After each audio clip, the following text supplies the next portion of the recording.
जवानी देखी चू जाता पानी, तोर देखी के जवानी देखी चू जाता पानी। आओ ओढ़नी बिछा के लेट जो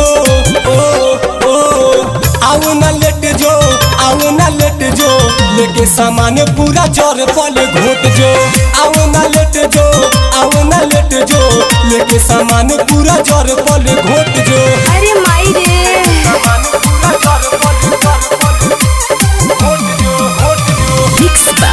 रजनीश जेके देखी तो केहू ना बोली रे, पास में आव तनी खोली रे, देखी तो केहू ना बोली रे, पास में आव तनी खोली रे। काहे खात बार भाव तनी नियरेते आओ, काहे खात बार भाव तनी नियरेते आओ। आके ताजा में धके सट जो आओ ना लेट जो, आओ ना लेट जो, लेके सामान पूरा चौर पल घोट जो। आओ ना लेट जो, आओ ना लेट जो, लेके सामान पूरा चौर पल घोट जो।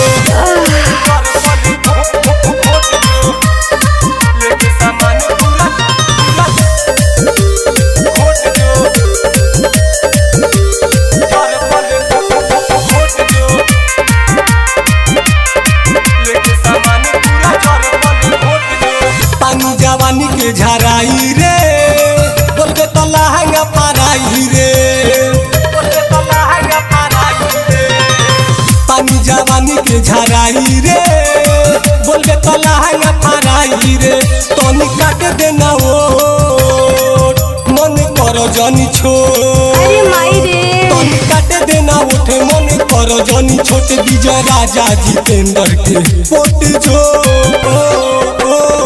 आओ ना लेट जो, आओ ना लेट जो, लेके सामान पूरा चौर पल घोट जो।